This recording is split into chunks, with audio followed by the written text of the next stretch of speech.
humanity. I can't remember waking up on a morning this excited about F1 and the qualifying session. James, are you kidding me?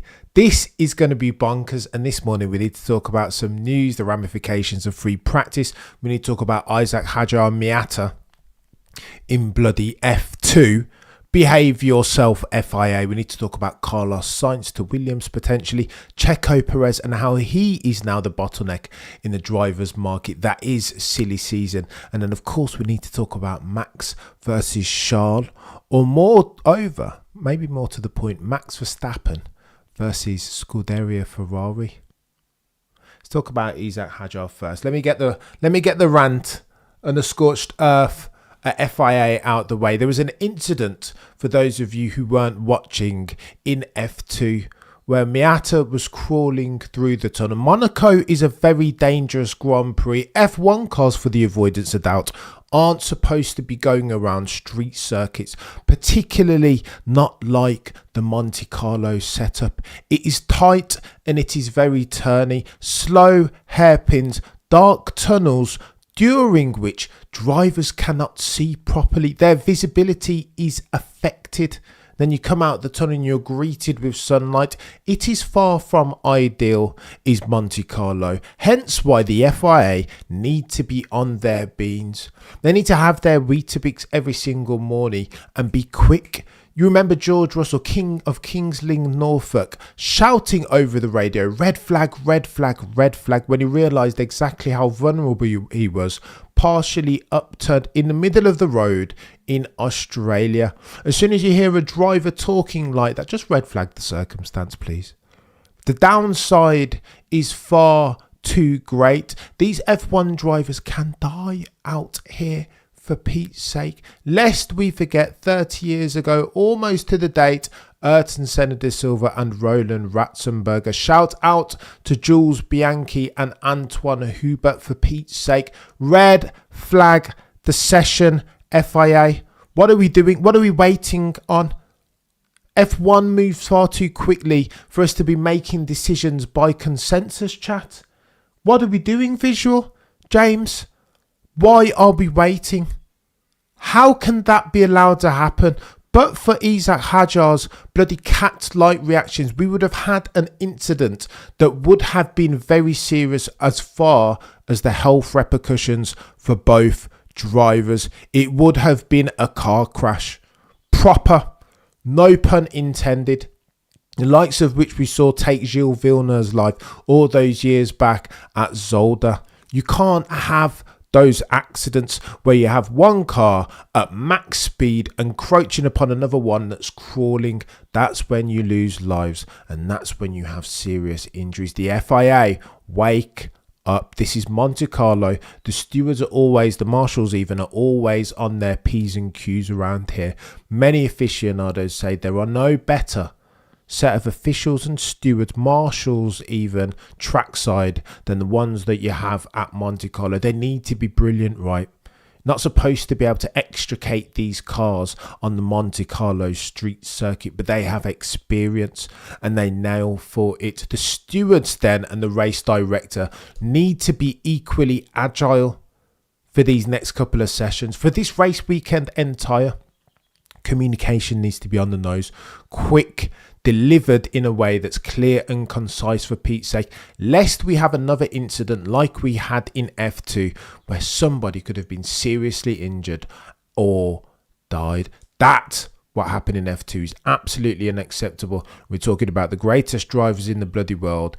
Do better, FI. This isn't a transponder. This isn't letting Lando Norris or Checo Perez get a cheeky false start. This is very, very serious. And you as the FIA are responsible, therefore, for safeguarding, of course, the competitive landscape. That's important. But at the Monte Carlo circuit, it is all about safeguarding. To nail those things, clear and concise rules, clear and concise communication. Think and work in an agile way, because speed is of the essence. Why wasn't Isack Hadjar aware? Why wasn't there even a red flag?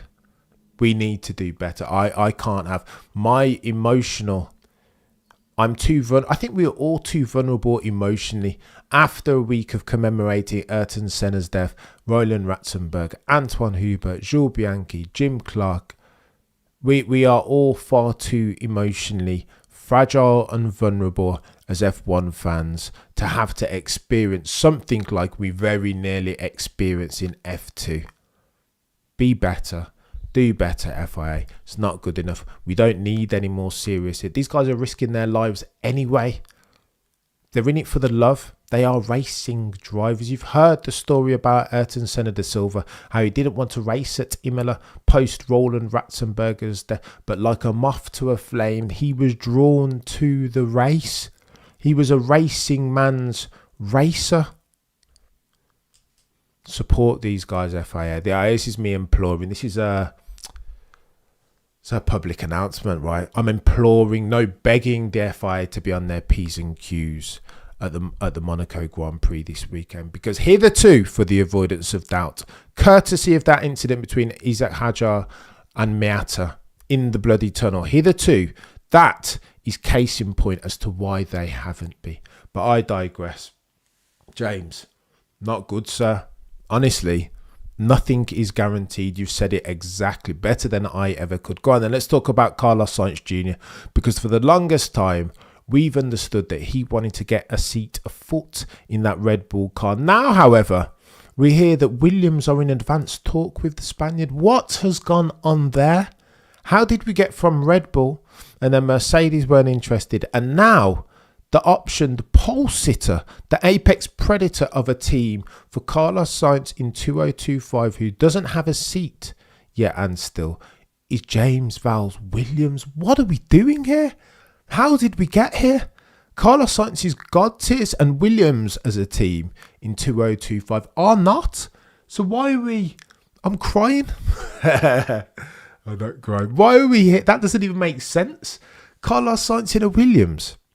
Someone's getting a good deal out of that, and it's definitely not Carlos Sainz Jr. I understood that Carlos Sainz wanted to wait, hesitate, make sure that he was picking his best option as far as a seat. He wants to win races and win championships. In his mind's eye, Carlos Sainz is still a champion in waiting. We understand that he's got a bit of Nico Rosberg, always optimising for his circumstances, racing circumstance in real time. Very rarely undelivers, or at least of late. Used to, back in the day, a couple of years back, have a cheeky mistake, mention their names, Austria, the blood. He used to spin around there every single season, didn't he? But of late, he's not been too bad. You see Singapore and the God tier, the slipstream that he granted Lando Norris with a view to get him and Lando over the line. These are like levels, 200 IQ moves. And I rate Carlos Sainz in that sense. I don't want to see his career waste away like a Lewis Hamilton's is in a W15, or a Fernando Alonso is in the current spec of Aston Martin. Ergo, I'm not sure I want to see Carlos Sainz join Williams. Love James Vowles to death, but no, I don't think that's the move. However, there is a story, a sub note of a plot line that's resulted in Carlos Sainz having advanced conversations with Williams. And here it is. Here's where we're going to get techie McLaren race. Yeah, what's going on, McLaren F1? I hope you're a legend. This is where we're going to get techie here. And I've been watching tape and trying to understand, connecting F1 dots. So I watched the team principals, the team representative press conference yesterday, to be precise. And Christian Horner said some interesting... It was a very interesting press conference, by the way, and worth a watch. Talked about Andretti. And they talked about if Andretti are to come into the sport, then the best way, with the consensus amongst all the team representatives, was to buy a team. There will be no new team. If indeed, as at the signing of the next Concord agreement, the F1 teams, unless there is a massive change of stance, there is no willingness for them to allow an 11th entrant. Jay, you're an absolute legend, sir. Thank you so much. All of my members, any of you guys that are here watching my ramblings and supporting the channel, infinitely grateful to each and every single one, but particularly the members. Know what I mean? Shout out Jay, shout out Mr. James Ansburn. You guys are both legends. There will be no 11th entrant, nor 12th, because the F1 teams are so averse to change. They are doing one of these, exactly what I've hated about F1 for the longest time, that they are doing one of these, right? This is mine. We are circling the wagons. No new friends around here. Shout out to Drake. I know he's had a bad time over the past couple of weeks, hasn't he? Courtesy of one Kendrick Lamar. But there will be no new teams. Christian Horner, all of them spoke basically the same words about the Andretti Global situation, that there will be no new teams, that historically the way to enter F1 is to buy an existing team. Acquisition, not organic growth. Techie, how do you respond to that? Well, it almost, as sad as it is, I think we all want to see a new team in F1, right? Or two. Shout out Lucky Sun, shout out Andretti Global, shout out like there are entrants who are absolutely worthy of being in F1, but F1, as long as I've been watching it, has always been an old English gentleman's game. These guys give no quarter. And as far as them building up, here's the argument for their selfishness. As far as their argument, if I were an F1 team and I'd been in the trenches since the early 2000s when nobody was watching as near as Makes No Difference, and then Drive to Survivation has kicked in, COVID has happened where they were one of the only a few sports to be putting out product and material. And then you happen upon a gem of a season, one of the most blockbuster blood and gut seasons that we've ever seen in 2021. Those three things happen, right, and conspire to make F1 the multi-billion-dollar entity that it is today, having nailed social media, new younger eyes, capturing the attention dollars, the 18 to 35-year-old generation, which is critical, I will have you know, as a marketing specialist or not. 18 to 35-year-old, that's the golden generation. They are the people who will spend money on sport. And F1 over the past 10, 15 years has done, courtesy of Liberty Media, a fantastic job of growing the sport by hitting those three targets. And so if I were an F1 team principal and my entity team was worth anywhere up to $1 billion, I'm not sure, even with a $600 million dilution fee, I'm not sure I wouldn't be as averse to new entrants coming into the sport as are the team representatives, team principals. This is a business, right? Listen, we all want to be Kumbaya and United Colours of Benetton and altruistic, but for the team principals and team owners, this is a business. 600 million's worth of dilution fee for new entrants probably isn't true and fair and representative, as harsh as that is, right? It's not United. This isn't altruism, sadly, for new entrants. And I think the only way we're going to get new participants, as at May 2024 in F1, will be acquisitions. Sadly, they've made their stance clear.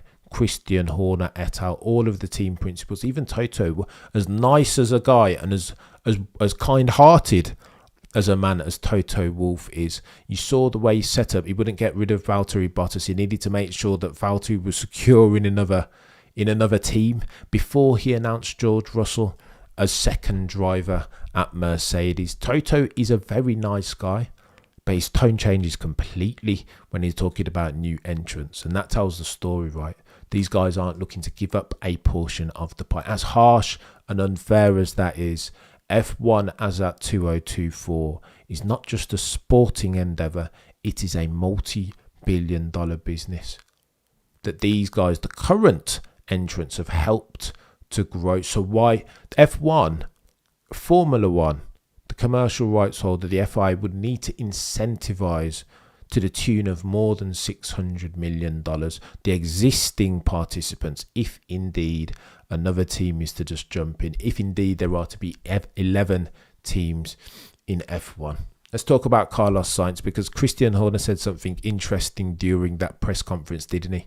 A couple of things about Carlos Sainz Jr., Checo Perez. He was asked, how's Checo Perez's performance? Because over the past couple of races, it feels like he's been struggling ever so slightly. That was the question. You guys remember in China, the turn 1 incident where he nearly took out half the field. His teammate included. Last race again, not fantastic. Didn't make it through to Q3 when his teammate Max Verstappen is dropping it on pole. What are we doing here, McLaren? What are we doing? Jamie Interest is a 3-time world champion. Has a long way to go. Oh, James, we're going to get into it. Go on then. This is what Christian Horner had to say about Checo Perez, which is in stark contrast to the reality. Question again, for the avoidance of doubt. What are you going to do about Checo Perez's performance? He's been underperforming the car season to date. He's failed to get through to Q3 at the Emilia-Romagna Grand Prix last time out. What are you going to do about it? What's the solve? Surely just go and grab Carlos Sainz Jr., who you would anticipate will not underperform the car to the extent that Checo Perez is currently. Do you know what Christian Horner said? Christian Horner lied to the camera. No, I think you're wrong. Christian Horner said words to this effect. No, I think Checo's been performing very well season to date. You having a laugh, Christian? Are you watching different Grand Prix from us? Mate, he was so close to taking out Max Verstappen. We would have been having a completely different conversation then. Christian Horner as Red Bull team principal was god tier levels of disingenuous. What are you talking about? Talking up Checo Perez? What? What? Have I just wandered into a parallel dimension here? I must have been. No, genuinely, chat. I must have been watching a different Checo Perez over the past couple of races. He's been appalling. What are we talking about, Christian? What's driving these the unwarranted hyperbole around Checo Perez's performance? He's been poor, and Christian Horner is one normally to truth say only. So what's driving this? I've clocked it. Do you remember when Christian was in the heat of all the allegations, in the eye of the storm? Who was the one driver that came out and backed Christian Horner unequivocally? That driver has a name, and his name is Checo Perez. He was the one that said Christian Horner, in the midst of all the allegations, per Christian Horner's PA. Checo Perez, not Max Verstappen, was the one who came out and said, you know what, Christian is fundamental, critical to the team. He's been doing well. The team wouldn't survive without that chap. I don't know what these allegations are about, but I continue to back Christian Horner unequivocally. Max, you'll remember for the avoidance of doubt, would not give that soundbite. He, Max Verstappen, would not come out and side with Christian Horner, the Red Bull team principal, against his father, Jos Verstappen. And this is why I think Christian Horner is nothing if not loyal. Do him a favour in times of difficulty, and he will repay that in earnest, and that's what we're seeing. Hence why Carlos Sainz more than likely will not get into that Red Bull seat, because Checo Perez now, for the way he acted and the words of support that he said during Christian time's time of need, during Christian's, the heat of the allegations, when he was in the eye of the storm, due to all of the aforementioned, Christian Horner is going to do Checo Perez a solid. I don't doubt for a second that Helmut Marko's soundbites, he's taught nothing but Carlos Sainz would be a good option for us. He's doing really well, but we can't offer him the big money contract that Audi have offered him. Helmut Marko absolutely wants Carlos Sainz in that seat. He knows that Carlos Sainz is option, will materially outperform anything that Checo Perez has to offer. But Christian Horner isn't having that, because in Christian Horner's mind, there is a debt owed to the one driver who was loyal to him in his time of need. When the allegations and the rumour around his tenure at Red Bull as team principal coming to an end, Checo Perez was the one, probably one of the only Red Bull employees as a driver who came out and backed Christian Horner. Christian is acutely aware of that and will move heaven and earth to make sure that Checo Perez gets his multi-year deal, which is chaos. that could be potentially Red Bull's soft underbelly going forward as the teams converge upon the apex predator of performance. That is the RB20. Should we talk about that, chat? Visual, Checo is horn dogs. Honestly, visual, and it wasn't always that way. You remember when he used to talk honest and earnest about Checo? Well, he has had a good race. Christian Horner would say, well, Checo needs to improve. Well, we're not going to give him that contract yet because he's underperforming. And every time we do give him a contract, he goes out there and underperforms. There's change, right? Variable change, visual. Sainz is not going to Red Bull with Max still there. Oh my gosh, Jay, not going to work. Joss and Carlos Sr. not friends. And Max already showed Carlos Jr. not in that. That's chaos, Jay. Maybe it is political. And it was always political when they were at Toro Rosso back in the day, right? I think Carlos Sainz Jr. would still like for that. And he's still positioning. But the Checo Perez thing is a massive bottleneck in Carlos Sainz's workflow. Techie. Go on, and let's talk about this convergence thing, because there's a lot being said. Firstly, Max Verstappen, and again, I'm going to take Max Verstappen at his word. As far as their problems that they've been experiencing race weekend today, even in free practice, Max Verstappen said that, you know what, this isn't an easy fix. That this is more than just set up a very different set of problems to solve for, technically, aerodynamically and mechanically, as versus the Emilia-Romagna Grand Prix last weekend. And that, I think, is a problem. Not least because Ferrari have moved on a step. Charles Leclerc talked about the reason why he wasn't able to manage pole at the Emilia-Romagna Grand Prix. Ferrari's home Grand Prix last race weekend was due to the ERS deployment, the engine power units power even, of McLaren in the hands of Lando and Oscar, and Red Bull in the hands of Max Verstappen only. I think one of two things have happened, or both at the same time. Firstly, it's Monaco. 35% full throttle around this track, so it might not be so much of a problem, the maximal velocity deficit that Ferrari experienced last race weekend as versus Red Bull, as versus McLaren. So that's your first piece. That's your first your first portion of root cause analysis. But maybe your second portion is that they have fixed for this. They said that they were looking at the GPS and the telemetry post the Imola Grand Prix qualifying session, because Charles Leclerc nor Carlos Sainz were happy with their maximal velocity. So maybe as part of their B-spec intra Grand Prix weekends, maybe they've solved for this. Their maximal velocity around here, they were quick. I want to say Charles Leclerc was one of the quickest through the speed trap. And so Charles Leclerc has the whip hand, surely, for pole today, for qualifying. I think he does, you know. I've said it on a gazillion occasions. What's James saying? I agree, Max is one of the greatest, but he isn't the greatest just yet, James. Are we going to talk to that? Oh, no, James. The morning after the night before, when we got knee-deep into 2020, are we going to talk about greatest, James, today? Oh, the humanity! I don't think my conscience nor my emotional bandwidth is sufficient for such a hefty conversation so early in the morning. We'll get to it. We'll talk about greatest goodie, but more pertinently, I want to talk to this differential between Ferrari and Red Bull, because I think Ferrari have the whip hand in the hands of Charles Leclerc. It's his home Grand Prix. I know it's cursed.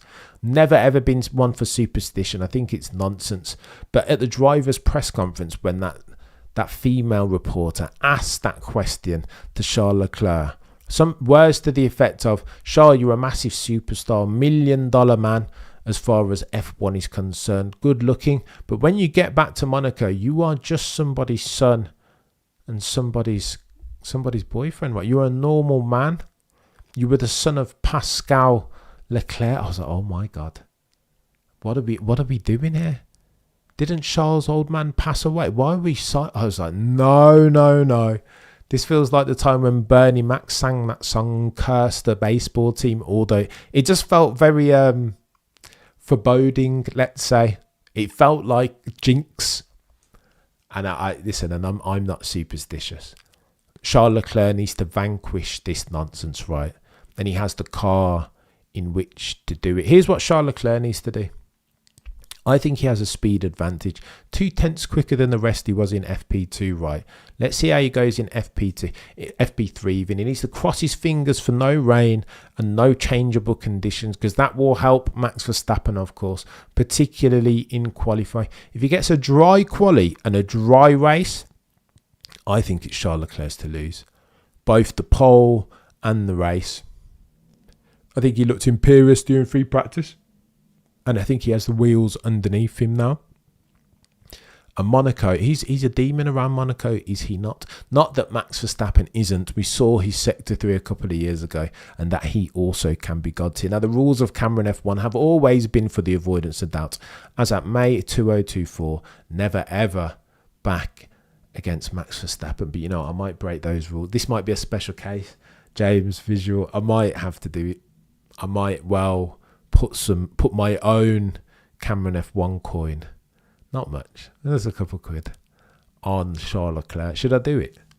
Is Charles Leclerc going to nail himself a cheeky pole? I just don't know. I don't know. You might be in a separate most talented. Go on then, let's talk about the greatest since, but it will be, listen, half an hour before lights out for Q1. We will be here and we will be chopping it up, and it is going to get chaotic. I have never, for the avoidance of doubt season to date, been more excited about a qualifying session. It's uncertainty. Ferrari absolutely have the whip hand, but this wouldn't be the first time in the past couple of weeks that you've seen Max grab victory out from the flames of imminent defeat, right? This is what the great ones do. Think Senna 1988. Think Senna Donington 1993. There's been pole laps. Qualifying around Monte Carlo is always the pièce de résistance. Like, it's incredible, right? It's proper. This is F1. These guys threading the needle around a track that has no place on the F1 calendar. Superb. I was watching...